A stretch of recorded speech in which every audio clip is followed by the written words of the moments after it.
So now without wasting any time, चलिए directly आते हैं इस कहानी की मेन स्टोरी लाइन की तरफ, जिसकी शुरुआत में हमें आनंद दिखाया जाता है जो कि फिलहाल के लिए सस्पेंडेड होते हैं। उन्हें देखकर बाकी के लोग बातें बनाने लगते हैं कि इसके जितना बुरा तो किसी और इंसान के साथ होना ही नहीं चाहिए था। बेसिकली कोट्टयम सिटी थी और यहाँ के पुलिस डिपार्टमेंट के SP राजगोपालन ने इन्हें बुलाया होता है। इसी वक्त यहाँ पर एक पुलिस ऑफिसर भी उनसे मिलने के लिए आता है और कहता है, ये सर आपको यहाँ पर देखकर बहुत खुशी हुई। आज से पहले करीब 7-8 महीने पहले हमारी मुलाकात हुई थी। खैर तब आप अपनी पोस्ट पर थे, मगर मैं आशा करता हूं कि मेरे काम से लौट कर आने के बाद मैं वापस से आपको आपकी पोस्ट पर देख पाऊं और सबसे पहला सल्यूट आपको ही मारूंगा। और इसी के बाद यहाँ से कहानी 8 महीने फ्लैशबैक पे जा भी है। हम देख पाते हैं कि कोट्टयम गांव के पुलिस स्टेशन में आनंद के फादर भी पहले पुलिस वाले थे और अब उनका बेटा भी उनकी पोस्ट लेकर पूरे इस गांव को अच्छे तरीके से हैंडल कर रहा होता है। मतलब कि जहाँ पर भी इलीगल पॉर्न सीरीज बिका करती थी, उन्हें रास्ते से हटाना, नए नए खेलों में इंटरेस्ट लेना, औरतों पर जो मार कुटाई करते हैं लोग उनके खिलाफ कार्यवाही करना, और शहर में जितने भी त्योहार होते हैं तो कहीं कोई झगड़ा वगैरह ना हो जाए, सब कुछ टाइम टू टाइम देखते रहना। और इसी तरीके से पूरा गाँव जो था वो बिल्कुल क्राइम फ्री हो चुका था। अगर एक दिन उनके पुलिस स्टेशन के अंदर माथन नाम के एक शख्स आता है और बताता है कि मेरी बेटी लवली, जो कि एक दिन पहले कॉलेज गई थी अपना हॉल टिकट लेने के लिए, जब शाम तक लौटी नहीं तो मेरी पत्नी ने कहा जरा आजू बाजू देख कर आओ। मैंने अपनी तरफ से हर मुमकिन कोशिश करी मगर सर वो मुझे कहीं नहीं मिली। और जब एक दिन बीत गया तो मुझे लगा कि मुझे आपको खबर कर देनी चाहिए। और अब जैसा कि सब इंस्पेक्टर आनंद इस पूरे गांव के अंदर शांति का माहौल बनाए रखना चाहता था, कोई भी क्राइम रेट नहीं बढ़ने देना चाहता था, तो माथन की बात को सुनकर इस केस पर इन्वेस्टिगेशन करना शुरू करता है। पहले तो एक चाय की टपरी पर जाते हैं जो कि यहाँ का मतलब कि इस प्लेस का मेन बस अड्डा भी था जहाँ से बस रुका करती थी, और लवली यही से ही घर चलकर आया करती थी जिसका डिस्टेंस था ऑलमोस्ट 1 किलोमीटर। तो यहाँ पर आनंद अपनी दूर की नजर से सब कुछ विजुअलाइज करने लगता है कि कैसे बस आकर के रुकी होगी, वो इस टपरी से गुजरी होगी।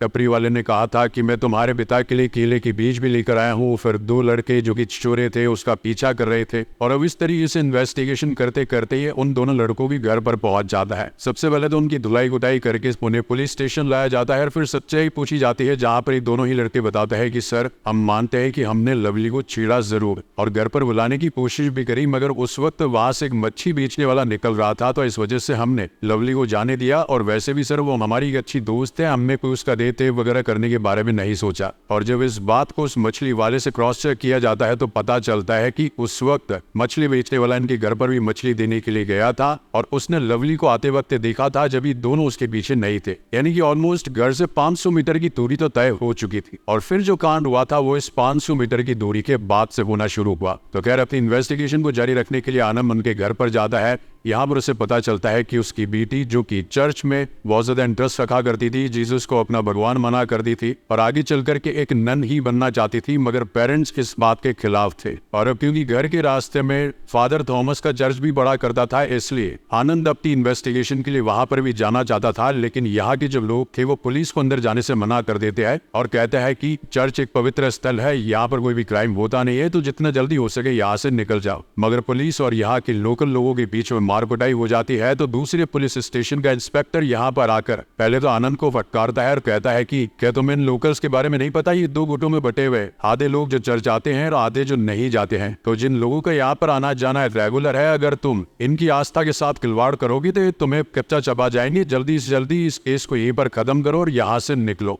तभी गाँव के अंदर किसी की चिल्लाने की आवाज आती है। वो बताते हैं कि सर इन्वेस्टिगेशन में हमें पास ही की छोटे तालाब में एक डेड बॉडी मिली है, वो भी बोरे के अंदर, और जब बोरे को ऊपर ला करके खोला जाता है तो उसके अंदर लवली की लाश निकलती है। इस दृश्य को देखकर उसके पिता और उसका पूरा परिवार फूट फूट कर रोने लगता है। फिर अब जो दूसरा इंस्पेक्टर था उसे उन दोनों लड़कों पर शक था, इसलिए वो रात भर उन्हें खूब पीटता है। अब आनंद जिसने ऑलरेडी क्रॉस चेक कर लिया था कि इन दोनों लड़कों की इस मर्डर मिस्ट्री में कोई भी हाथ नहीं है, तो वो बचा भी नहीं सकता था क्योंकि रूल्स एंड रेगुलेशन की वजह से उसके हाथ बंधे हुए थे। तभी अगले दिन इनके पुलिस स्टेशन में SP एलेक्स आता है और बताता है कि ये केस धीरे धीरे बहुत ज्यादा उफान मारने लगा है। किसी भी छोटे मोटे क्रिमिनल को पकड़ो, उसके मत्थे इस मर्डर का इल्जाम लगाओ और जल्द से जल्द इस फाइल को क्लोज करो। हालांकि आनंद का बताना था कि सर ये केस इतना आसान लग रहा है, उतना आसान है नहीं, क्योंकि अभी भी आसपास कैसे काफी सारे घर मर्डर है जिनकी छानबीन करना बाकी है। तो अगले दिन ये एक डॉगी को बुला करके उस बोरी में से जो सबूत मिले होते हैं, जो कपड़े मिले होते हैं, उसकी खुशबू का पीछा करवाकर चोर को पकड़ने की कोशिश करते हैं। तो कुत्ता भागते हुए सबसे पहले तो चर्च के आगे आकर भौंकता है और फिर साधवन नाम की एक शख्स घर पर आकर भौंकता है। और अब जैसा कि उसकी धोती एक दिन पहले गायब हो चुकी थी और मर्डर प्लेस पर वही धोती मिली थी, तो ये पुलिस वाले उसको उठा करके ले जाते हैं। जहां पर साधवन का कहना था कि सर मैं पुराने काम छोड़ चुका हूं, मैं ऑलरेडी पुलिस केस काट चुका हूं, अब किसी और के इल्जाम में मुझे मत फंसाइए। हालांकि आनंद ये बात भी समझ गया था कि साधवन का इसमें कोई हाथ नहीं है, मगर रूल्स एंड रेगुलेशन के चलते उसके हाथ बंधे हुए थे और वो अपनी आंखों के सामने साधवन को पिटता देख पाता है। वही अगले दिन लवली का फ्यूनरल भी हो जाता है, वो बहुत रोने लगता है। तभी रात को माथा नाकर उसे बताता है कि सर साधवन को पकड़ तो लिया गया है, मगर मैं उसे काफी अच्छे से जानता हूँ, बचपन से देखता हुआ रहा हूँ, वो ऐसा गलत काम नहीं कर सकता। मैं बस आपसे इतना कहना चाहता हूँ कि आप असली कातिल को पकड़िए। अब उसकी बातों से आनंद की आंखों में भी आंसू आ जाते हैं और अब वो इस केस को अनएथिकल तरीके से सॉल्व करने की कोशिश करता है। सबसे पहले तो वो पोस्टमार्टम वाले हॉस्पिटल में जाता है और वहां के हेड से मिलता है और कहता है कि सर मेरे सीनियर्स ने मुझे इस केस पर काम करने से मना कर दिया है। उनका मानना है कि इससे पूरे गांव में दंगे भड़क सकते हैं, इसलिए मुझे सीक्रेटली आपकी हेल्प की जरूरत है। जहां पर डॉक्टर भी उसकी हेल्प करने के लिए मान जाता है, मगर उसका कहना था कि अगर तुम्हें शक है कि उस चर्च के अंदर कुछ है तो सबसे पहले तो तुम्हें उसमें घुसना पड़ेगा। अब वो तुम कैसे घुसते हो वो तुम्हारे ऊपर डिपेंड करता है। तभी हम रात का सीन देख पाते हैं, बहुत जोरदार बारिश आ रही थी कि तभी एक चोर आकर उस चर्च में चोरी करके वहां से भागने लगता है। हालांकि कुछ सामान गिरने की आवाज की वजह से फादर थॉमस जाग जाते हैं और चोर को पकड़ने की कोशिश करते हैं, मगर चोर वहां से भाग निकलने में कामयाब होता है। अब नेक्स्ट डे नॉर्मल अगर कोई इंसान जिसके घर में चोरी हुई होती है तो पुलिस स्टेशन में जाकर के रिपोर्ट वगैरह लिखवाता है, मगर ऐसा कुछ नहीं था। लेकिन अचानक ही अगले दिन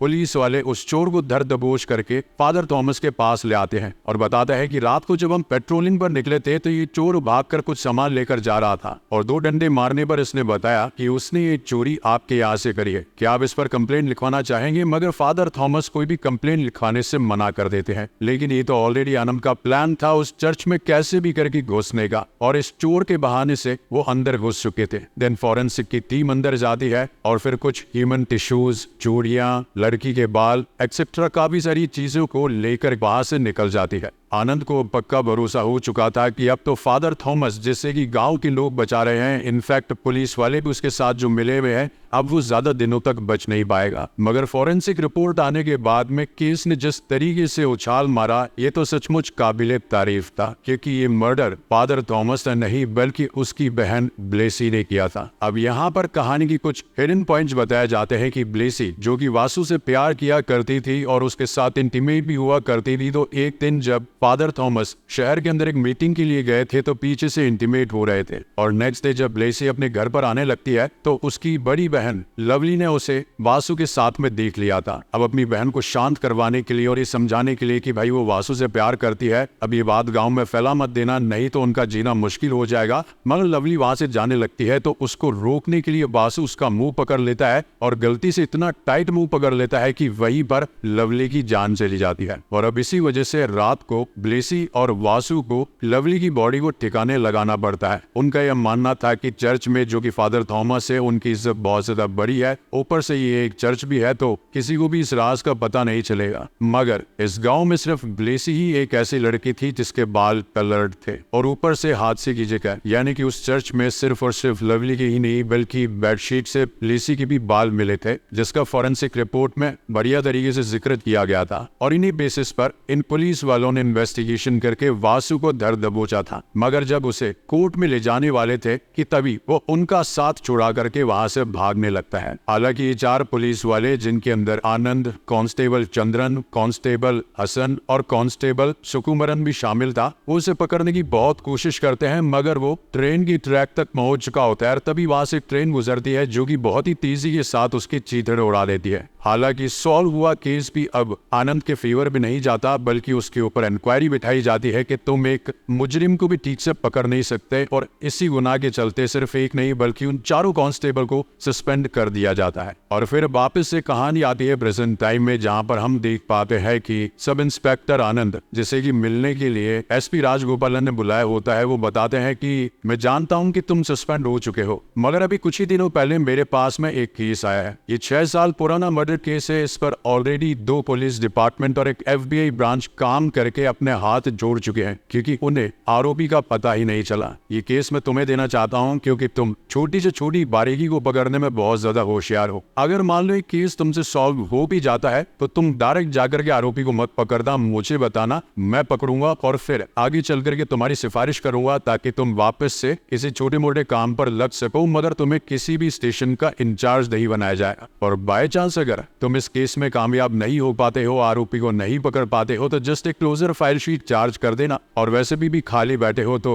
थोड़ा सा काम तुम्हें चुस्त दुरुस्त के बनाएगा। तो अब आनंद जो था वो तो वैसे भी अपने पिता का नाम डूबने देना नहीं चाहता था, वापस से पुलिस फोर्स में ज्वाइन हो जाना चाहता था। तो इस काम के लिए वो हाँ कर देता है और अपने बाकी की 3 कांस्टेबल के साथ में प्लानिंग लगाने लगता है। एंड देन ये लोग पहुंचते हैं चिरुवल्ली नाम के गांव में, मगर यहाँ ऑलरेडी उस गांव का मुखिया, जिसका नाम है प्रेसिडेंट पाइलू, वो ये बताने लगता है कि आज से करीब 6 साल पहले श्रीदेवी नाम की एक लड़की का मर्डर हुआ था। उस केस की इन्वेस्टिगेशन में पुलिस ने हर घर से हर शख्स को पकड़ पकड़ कर धोया, हैरान परेशान किया, मुझे भी मारा, सबको मारा। और जब 6 सालों के बाद भी कुछ उखाड़ नहीं पाया तो वापस से एक और पुलिस टीम यहाँ पर आने वाली है हम सभी लोगों को हैरान परेशान करने के लिए। मगर इस बार हम उन पुलिस वालों का साथ नहीं देंगे। अगर वो हमसे सवाल जवाब करेंगे तो हम उन्हीं को कूटेंगे, और इस काम में मैं आप लोगों का साथ पाना चाहता हूँ। अब ये अनाउंसमेंट ये चारों बाहर खड़े भी सुन रहे होते हैं, सोचते हैं कि अब इस पायलट ने तो हमारी इन्वेस्टिगेशन को और ज्यादा कठिन बना दिया है, लेकिन अब हम करेंगे क्या? आगे है तो काम तो करना ही पड़ेगा। तभी इनकी मुलाकात रविंद्रन नाम के एक रिटायर्ड कांस्टेबल से होती है, जो कि इस पूरे गांव की 6 साल पुरानी आपबीती इन्हें बताता है। आज से ये करीब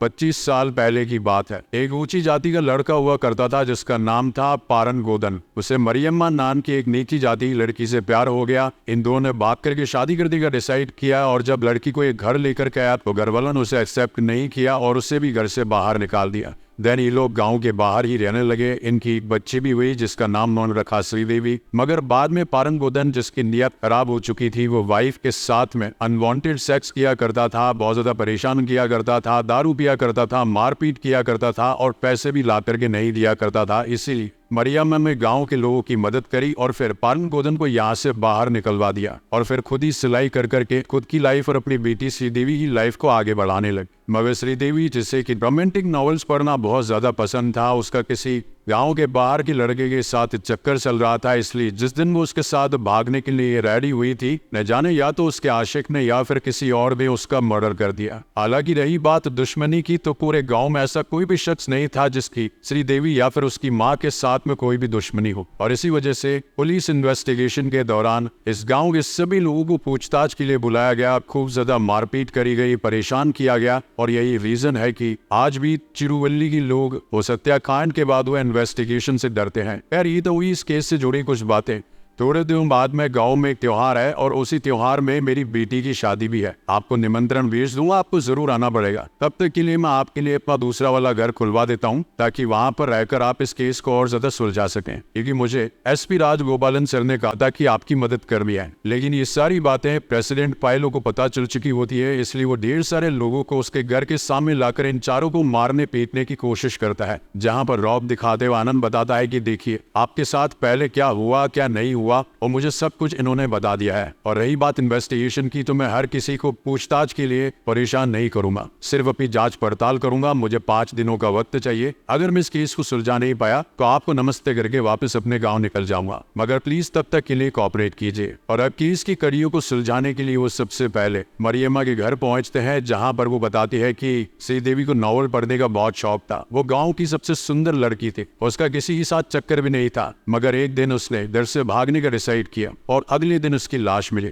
तो ये जो कांस्टेबल और जो अपना आनंद होता है, ये क्या करते हैं, उनके जितने भी नॉवल वो पढ़ा करती थी उसे लाकर चेक करने लगते हैं कि क्या इनमें कोई सबूत वगैरह है या नहीं। ये तभी इन्हें उसमें से एक पोस्ट कार्ड मिलता है जिस पर गुड़गांव का एड्रेस लिखा हुआ था। यानी कि कोई तो शख्स था जो कि रहता गुड़गांव में था और लेटर लिखा करता था श्रीदेवी को इस चिरुवल्ली गांव में। मगर उस शख्स का पता कैसे लगाया जाए, तो उन्हें याद आता है कि प्रेसिडेंट पायलो के पास में गांव में जितने भी लोग मौजूद है और उनकी शैक्षणिक योग्यता क्या है, सब कुछ का हिसाब किताब एक बुक में लिखा हुआ है। तो इसी वजह से रात को अनएथिकल तरीके से आनंद चोरी करने के लिए पहुंचता है पायलो के घर में उस किताब को चुराने के लिए, मगर तब तक पायलो जाग जाता है। अब इन दोनों के बीच में झड़प हो जाती है, लेकिन आनंद कहता है कि देखो मैं तुम्हें मारना नहीं चाहता, अगर मारना होता तो गांव में जिस दिन आया था उस दिन तुम्हारी पुंगी बजा देता, मगर मुझे सिर्फ कातिल की तलाश है। मैं चाहता हूँ कि तुम इस काम में मेरी मदद करो और ये काम जितना जल्दी निपट जाएगा मैं यहाँ से निकल जाऊंगा। अब इस केस को और ज्यादा सुलझाने के लिए ये लोग पहुंचते हैं उस पोस्टमैन के पास में जो कि इस गांव में यानी कि चिरुवल्ली में श्रीदेवी को पोस्ट दिया करता था,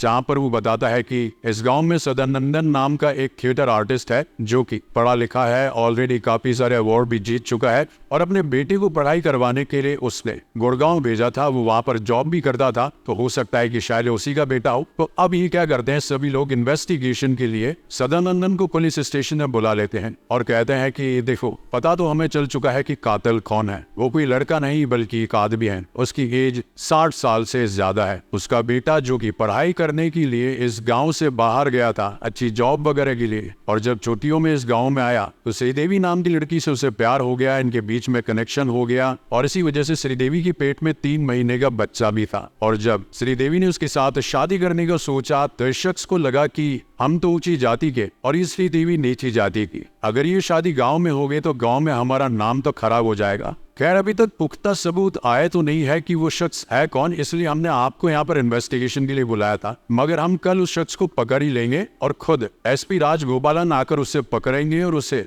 मौत की सजा सुनाएंगे, क्योंकि 6 सालों से तो वो बच रहा है, अब और ज्यादा बचेगा नहीं। और जब नेक्स्ट डे पुलिस डिपार्टमेंट से ढेर सारे पुलिस वाले आते हैं, खुद एसपी राजगोपालन भी आते हैं चिरुवल्ली गांव में उस मेन कातिल को पकड़ने के लिए, तो हम देख पाते हैं कि उससे पहले ही ऑलरेडी एक शख्स ने फांसी लगाकर खुद की जान दे दी थी और ये बंदा होता है और कोई नहीं बल्कि पुलिस कांस्टेबल रविंद्रन। अब यहाँ से कहानी के सारे प्लॉट रिवील होना शुरू होते हैं। अपनी जांच पड़ताल के दौरान आनंद को ये पता चला कि गांव में से एक नहीं बल्कि 2 ऐसे शख्स थे, एक तो सदानंदन और दूसरा रविंद्रन, जिनके बेटे पढ़ने के लिए दिल्ली और गुड़गांव गए थे। और रविंद्रन का बेटा सुदीप जिसे की श्रीदेवी से प्यार था, ये लोग एक त्योहार के टाइम पर क्लोज आ चुके थे और फिर इन्हें एक बच्चा भी होने वाला था और सुदीप ने कहीं ये बात गाँव में फैल ना जाए, इसी वजह से सदानंदन के बेटे नायर के साथ में गुड़गांव से सारे खत लिखवाए श्रीदेवी को। और जिस दिन ये मिलने का प्लान बना रहे थे तो रविंद्रन ने उसे रात को रबर प्लांट के खेत में पकड़ करके हाथ में ग्लव्स पहनकर पेड़ पर दे मारा उसे, क्योंकि वो नहीं चाहता था कि गांव में उसके नाम की बदनामी हो। और अब जब आरोपी ने खुद ही सुसाइड कर लिया है तो फिर पकड़ने के लिए कोई भी नहीं है। और इस बार भी आनंद के हाथ आरोपी आता आता चला जाता है, जैसे कि पहला टाइम भी हुआ था, उसने बहुत मेहनत करके आरोपी को पकड़ लिया मगर वो भी छोड़ गया। एंड सेकंड टाइम भी वो आरोपी तक पहुंच गया था बहुत ज्यादा मेहनत के बाद में, मगर इस बार भी आरोपी उसके हाथों से निकल गया और ये मूवी यहीं पर खत्म हो जाती है। मगर इस मूवी के पोस्ट क्रेडिट सीन में हम ये देख पाते हैं कि ये जो चारों पुलिस वाले थे एसपी राजगोपालन की सिफारिश की वजह से अब इन्हें छोटा मोटा काम मिल चुका होता है। कोई मुखबिर होता है तो कोई दरबान होता है तो कोई बंदूक साफ करने वाला। यानी कि इसका मतलब एक सेकंड पार्ट जरूर आएगा जहां पर हम इन चारों को अगेन कोई एक नेक्स्ट मर्डर मिस्ट्री को सुलझाते हुए देखेंगे। आई होप गाइस की डिटेल्ड एक्सप्लेनेशन आप लोगों को पसंद आई हो, और अगर आई है then please do like, comment and share this video as much as possible, क्योंकि ऐसे वीडियोस बनाने में सचमुच बहुत ज्यादा मेहनत लगती है, बहुत ज्यादा रिसर्च करनी पड़ती है। तो अगर आप पहली बार इस चैनल पर आए हैं देन प्लीज इसे सब्सक्राइब जरूर कीजिएगा, क्योंकि ऐसे ही बेहतरीन मूवीज जैसे कि मर्डर मिस्ट्री, हॉरर और साइफाई जॉनरा की मूवीज लाते रहते हैं। इसके बाद में ऐसे ही एक और बेहतरीन मूवी आप लोगों के लिए लेकर आऊंगा। सो तब तक के लिए keep watching, stay safe. Thank you so much guys for watching this video. मिलते हैं अगले वीडियो में।